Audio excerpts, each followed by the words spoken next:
Rahul দেবনাথের academia হল একটি অত্যন্ত গুরুত্বপূর্ণ শিক্ষা প্রতিষ্ঠান। এবার আত্মপ্রকাশ করল এই সংস্থার নবতম সংযোজন রিডিম ফাউন্ডেশনের। একাডেমিয়ার কর্ণধার রাহুল দেবনাথ বরাবরই নানানরকম সমাজসেবামূলক কাজে নিজেকে নিয়োজিত রাখেন।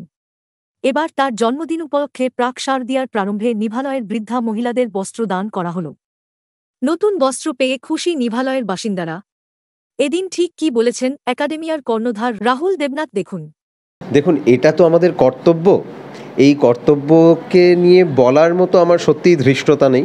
আমি শুধু এটা মনে করি যে মায়েদের, বাবাদের, বৃদ্ধদের, মানুষের যারা অসহায় শব্দটা খুব নেগেটিভ ওয়ার্ড, আমি অসহায় বলতেই চাই না, কারণ তারা কেউ অসহায় নয়, কারণ আমরা সবাই তার সঙ্গে আছি। মায়েরা দেখছেন সেটা পরিস্থিতির সাপেক্ষে হয়তো কিছু সময় ভালো যায় না মানুষের, সেই হিসাবে একটু অসুবিধায় তারা আছেন, কিন্তু আমরা সকলে আছি।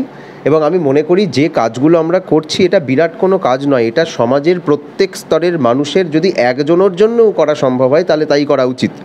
এইখানে আমাদের পুরো মেনশন করা এবং দোকান সহ যে আমরা যে ওয়াটার পিউরিফায়ারটা একটা সেট করার বিষয়, এটা আরও প্লাস ইউভি মায়েদের জন্য এখন সবচেয়ে জরুরি যে ওয়াটার পিউরিফায়ার, সেটা হচ্ছে, আমি কথা বলি, তারা বলেন যে যেহেতু অনেক মায়েরা আছেন এবং ভবিষ্যতে আরও মায়েরা আসবেন, তো সেই জন্য এখানে আমাদের প্ল্যান্টটা ঠিকঠাক করে দিতে হবে। তাই আরও এবং ইউভি যে বর্তমান লেটেস্ট টেকনোলজির যে জল, সেই জলের ব্যবস্থা, কারণ ওই একই কথা, জলের আরেক নাম জীবন। আমার বলার মতন কিছু বাকি রাখেনি আগের বক্তারা, প্রথম কথা। দ্বিতীয় কথা, রাহুলকে দেখে আমি আমার এই 85 বছর বয়সে নতুনভাবে জীবন শুরু করতে ইচ্ছে করছে। এই রকম ছেলে যদি হয় সমাজে, তাহলে এই সমাজে দীর্ঘদিন আরও থাকবার ইচ্ছে আছে। খুবই ভালো লাগছে। ও রাহুল দেবনাথ তো আমাদের নাতির মতনই, খুবই ভালো, খুব ভালো ভাই, আমাদের খুব ভালোই রাখে। 3 মাস ছাড় তো ভালোই রাখে।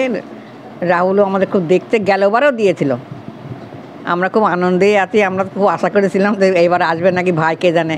যাক, ভাই পরশুদিন বলে গেছে, আমরা খুব আনন্দেই আছি।